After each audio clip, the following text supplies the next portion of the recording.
Yeshua didn't die. He was kept from death by the Ruach wisdom.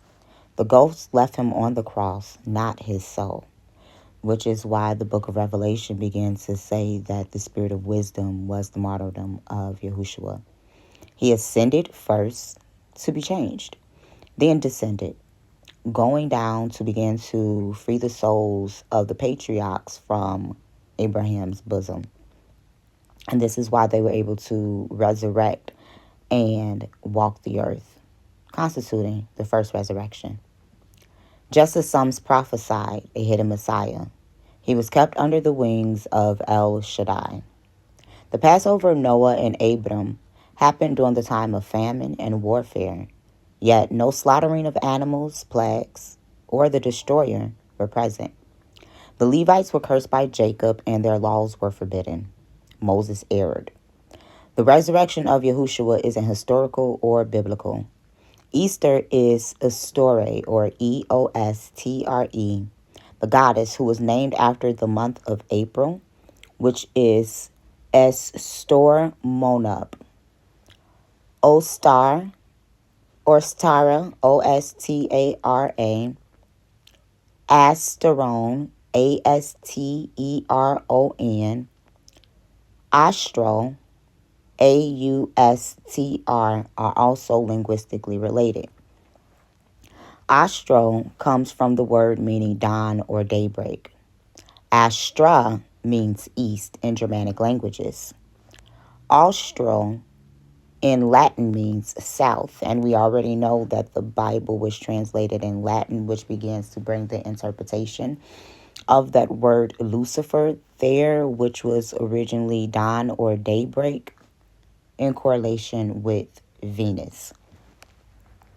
When we begin to look at the fact that Austro in Latin means south, Teman in Hebrew means south, and the Temanites or the Yemenites are people of the east, revealing the eastern origins of Astro as Ishtar and Ashtoreth. This is what this goddess would be called in the east. These Germanic people worshipped another god of the dawn by the name of Eos, E-O-S, or A-U-O-S, or A-U-S. The god of the Edomites, goes by the name of Quos, Q-O-S, Q-U-O-S, or Q-U-S. Irish is linguistically related to Arabic, making these the same gods. When we begin to look at Shakar in Hebrew, this word means dawn. It also means black. The evil angel in the wilderness is called the Black One in the Epistle of Barnabas, chapter 9, verse 3 through 4.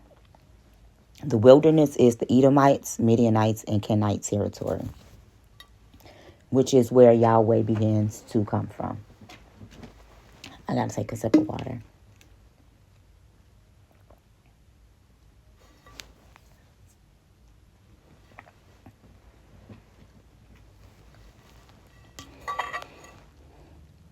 The wilderness was not given to Israel. Yahweh is a patron deity of Midian, Edom, Amalekite, and the Kenites. Seir, which is where Yahweh begins to descend, roots literally means chief, ruler, or prince. Yeshua spoke concerning the rulers of this world. In Greek, this word is archon. It's essential to know that the archons are viewed as 7 deities which rule over the 7 planets.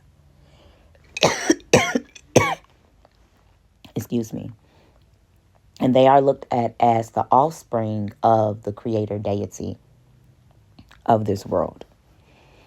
When we begin to look at the word seer in Aramaic, due to the fact that the New Testament was written in the Syriac, which is one and the same as the Aramaic linguistically, this word literally means witchcraft. Therefore, by definition, Yahweh, who is from Seir, it's a principality of witchcraft. Yeshua stated, "No man has seen the Father." Yet Moses went up to see Yahweh face to face, and he came down horned. Yeshua began to state that the Father would send food, not rocks and serpents. And we see when the Israelites were in the wilderness, serpents were sent to bite them and to heal them, revealing the duality. As well as in the book of Isaiah, when it begins to state that the creator deity made good and evil. Yet Yeshua stated that the Father in heaven is only good. When we begin to look at the fact that when the Israelites were asking for food, they were also sent rocks. This is contrary to who Yahushua was stated sent him. When we begin to also look at the fact that Yahushua stated that Enoch, who is the son of man, rules the Sabbath. When we begin to look in the book of Enoch, Enoch would go into the cave for 6 days, and on the 7th day he would come out to teach the nations, and the nations would actually come up to hear the teachings of Enoch. And during the time of Enoch, he ruled in peace. And this is before he was changed or translated. The God of the Sabbath in the Old Testament would be Sabaoth, who is the offspring or one of the archons of the creator deity. And his planet would be Saturn. Saturn, Sabaoth, and Sabbath all share the same root in Hebrew. When we begin to look at Sabaoth, this is interpreted as Lord of Armies. So this is Yahweh Sabaoth. He begins to present himself as a war deity. Yet we see throughout the biblical narrative in the Old Testament where even David himself stated that he went down into Kedar to establish peace, which is Salam. And these were people of warfare. When we begin to look at the time of Pepe II, he ruled in absolute peace up until 2181 during the famine of Genesis 12, causing the death of Haran, who is the brother of Abraham, and the Passover of Abraham. During this time, you never saw you never saw Abraham implement the destroyer deity in order to warfare on his behalf. Even when he was in Egypt under Manu-Hotep II, it's essential to know that Egypt went through a dark period at this point. And at neither time did the one who was sins and the one who was at the center sacrificial mechanism of the Israelites, according to Genesis 13:1, began to tell him to sacrifice animals in order to be brought out of Egypt and to call down plagues. When we begin to look at Jacob, when Jacob began to give out the edicts of his sons before he died, he began to warn us about going into the covenants and to the assemblies of the Levites. When we begin to look at the opening of the book of Exodus, it lets us know vehemently that Moses was a Levite. Therefore, anything that came out of Moses, we should use as a warning. We miss what the scripture actually states. When we begin to look at Abraham, and he was told to take the turtle dove and the pigeon, and he set them to the side in the time of Yahushua. And even by definition, this was considered the sacrifices for the poor. The poor are the Midianites who go back to Selah, who is the father of Eber. And he first went into Saudi Arabia and into Kedar to establish Selam and to do away with their polytheism through the Ruach. When we begin to look at Yahushua and his parents began to bring up the sacrifice of the Ebionites, his grandfather, Joachim, may peace be upon him, was a Levite, and he was seen giving to the poor. Therefore, when Yahushua went into the temple, and the money changers were there, he kicked out the one that was selling the oxen and the sheep, going back to the prophecy of Abraham when he began to divide the carcasses of the oxen and the sheep, and the carcasses came up on them, and he had a vision of terror. It's essential to know that the same root of seer, which means ruler, chief, or prince, it also means terror. This word used right here with Abraham is Ima. Ima is linguistically related to Ama, and we'll get into that. It means mother. And this mother deity, as well as this masculine deity, began to take over from wisdom and from Genesis 13 and 1, A-L-A-H, Allah, the one who went up, who called Moses out. When we begin to look at E-L-A-H, this is Eli, meaning God in Aramaic. When we begin to know that Hashem, or the name, is Akkad.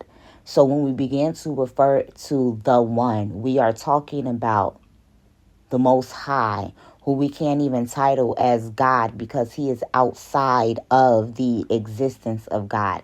He emits through himself. So when we begin to look at the fact that this Levitical priesthood brought terror, brought chiefs, brought foreign rulers and deities.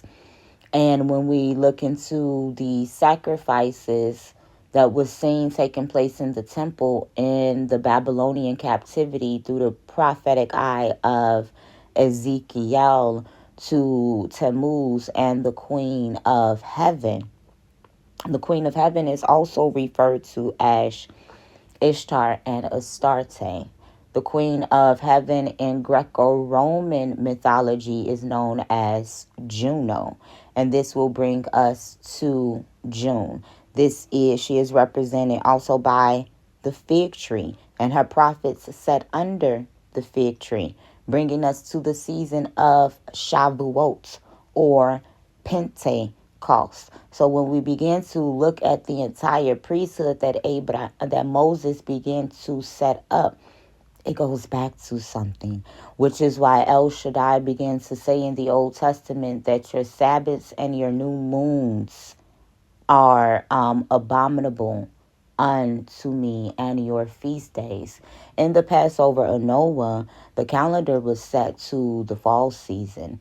Yet we begin to see Moses abide by the Sumerian and Mesopotamian calendar of setting the new year to April, which we have already constituted is what the month of Easter or Ishtar is named after. The Midianites, although ethnically clearly related to the Sumerians and the Mesopotamians due to the fact that Abraham is the father of Midian, and they began to come out of Ur of Chaldean in 1600 BC, it's essential to know that the Midianites became one and the same bloodline and worship-wise as the Sumerians and the Mesopotamians. And this was approximately over 300 years, a little less than 300 years before. No, Moses was born in 1492. So this was 1600. So whatever that year gap is. So when Moses began to learn the priesthood of the Midianites, he was learning the worship of ancient Sumer. It's essential to know that the Midianites, the Kenites, the Rechabites, the Edomites, the Amalekites were already worshiping Yahweh as the Yeshu of Yahweh. We continue to see these people today as the Shua Arabs, who are found in Cameroon, Niger, Chad, Libya, so on and so forth. It is so much more than meets the eye, and this is why after the death of Moses, we will begin to see that the Israelites actually killed out the worshipers and the Midianites because they were worshiping Baal Peor. So this should let us know that not only does Easter go back to Ishtar and Ashtoreth, it's essential to know that Passover goes back to Baal Peor. So when we begin to look at the word shakar by meaning dawn in the Hebrew, it also denotes blackness. In the Epistle of Barnabas, the 9th chapter, verse 3 through 4, the angel in the wilderness is referred to as the evil angel who began to manipulate Moses, and he is referred to as the black one. Line up on line, precept on precept. This cannot be denied. When we begin to look at Sinai, it goes into sin, meaning moon. The Sinites are the ancient Chinese, and they are known for their moon worship. Sinai root also goes into the prickly bush, which will refer to the burning bush that Abraham began to confer with. The prickly bush is also from my grandfather Jameson's home, Montserrat. The name of it was Ali Ghana, and this literally means praise Yahweh. Montserrat was called the prickly bush, and it means praise Yahweh. So even at the outcast of these people, they began to take their deity with them. Mount Sinai is thought to be in Hal-Det Bar, Saudi Arabia, where the inscription of the Edomites, the Midianites, the Amalekites are seen in this area where an active volcano is at. There was an active volcano in Montserrat as well that destroyed 1/4 of Montserrat right outside of Salem, Montserrat. When we begin to look at Abraham's son, Ephor, this is where you would get upper and lower Afra from. Upper and lower Ephra. So I really hope that we begin to grasp on the fact that Passover and Easter all go back to the worship of the mother and father deities of these Near Eastern people who overtook the worship of the one, as well as did away with the mother wisdom. When we begin to look at 1000 BC and all throughout this, these mother goddess figurines began to represent wisdom. And so the way that Moses was able to, thank you, Ruki, thank you, Mother Wisdom, was able to be manipulated is because Moses said, I don't know what name to use for these people to believe me. And Yahweh literally said, tell them my name is Asher, Haya, Asher. It's essential to know that Metatron, who is what people state Enoch became once he was translated. Meta in Greek, Metatron is a Greek word. Meta in Greek not only means mother, it also means grove. Yahweh began to make the Israelites do away with the grove. That was the mother goddess figurines that we saw in the time of King David all the way 9000 BC. All of those mother goddess figurines were done away with, but the Israelites used to use them for protection symbols as well as fertility, which is what Chad or Shaddai will go back into. That word Tron also means throne. So this is throne of the mother, grove of the mother. So when we begin to look into Asher also being related to Ashdah, her name goes back to Elat, which is the feminine version of goddess. But Al-Elat and Ashtoreth and Ishtar and Ishtar began to take over from the Ruki, from Asher, Haya, Asher. It's essential to know that Asherah name also was life-giving one. And this is Haya. So when we begin to look at what the tetranogram should be, it should be Alf, Hade, Yod, Hade. Not Yod, Hade, Wav, Hade. And this is life-giving one. When we begin to look at Yahweh, he created the bodies, but he did not have the power to breathe life, which is why the Ruach or a higher wisdom began to breathe into man, making Adam a living soul. That could not have been done without wisdom. She did not know her own power, so she emitted, and created Yahweh or Yadabaoth. And he was deceived to think that he was the only deity. And so he created archons or principalities of this world who have their own gods or their own messengers. And he did not want Eve to operate in wisdom by opening up the eyes of her husband, Adam, so that the life force of wisdom or the Godhead could be trapped. The soul force could be trapped on the inside of us versus ascending.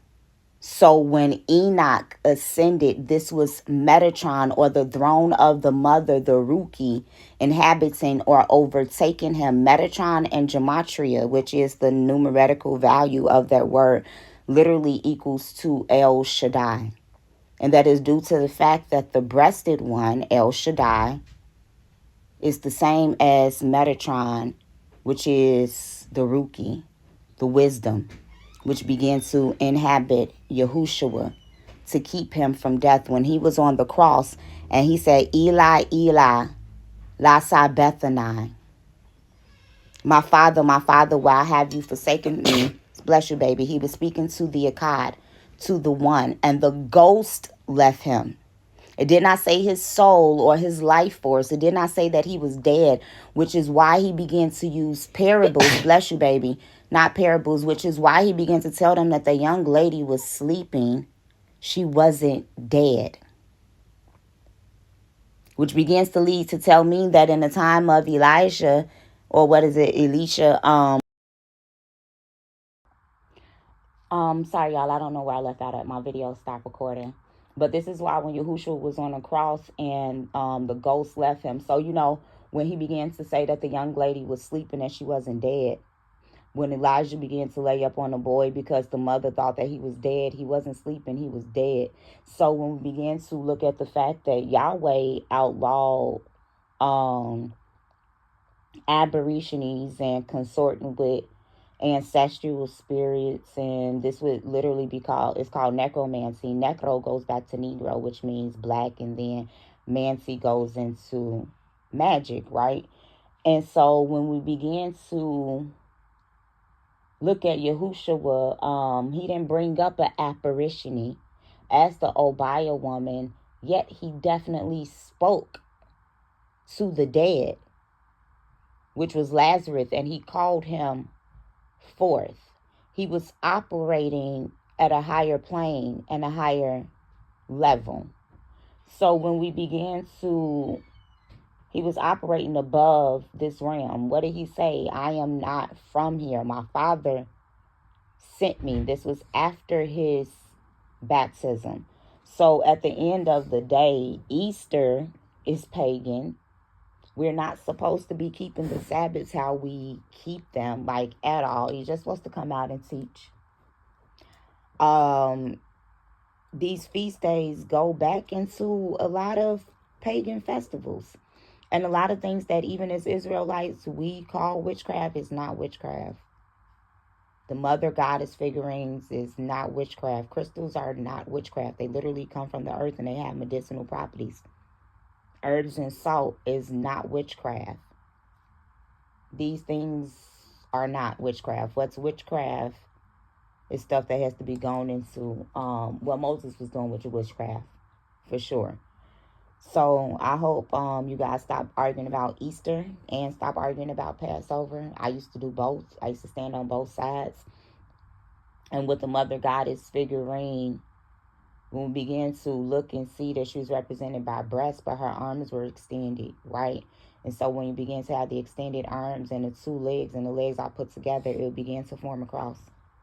And the cross goes into the letter Tav, which is the last letter of the Hebrew alphabet, which is a sign and symbol of death, but it's also a sign and symbol of protection.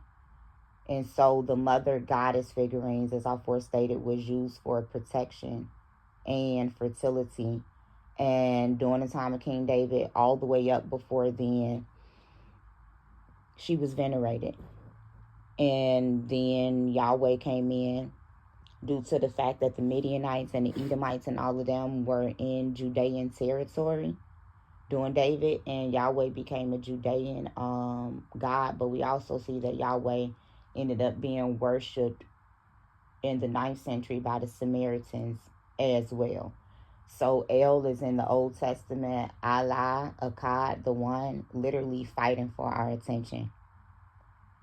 And even the priests and prophets didn't get it, and the ones who did get it, they inscribed and made the Torah in vain by giving us Yod Hey Vav Hey, which goes back to Yah, who is the moon god that was being worshipped alongside Osiris. And Osiris is the god of death, birth, and resurrection in ancient Egypt, whose throne was taken over by Set, who the Israelites were seeing worship in the 4th century by the Greeks. So we just have to realize that Yahushua was sent to warn us about the God of the Old Testament. And the Ebionites continued to do so after he left, and everything that they were teaching were turned into heresy by the Roman Catholic Church. This is Jacoya.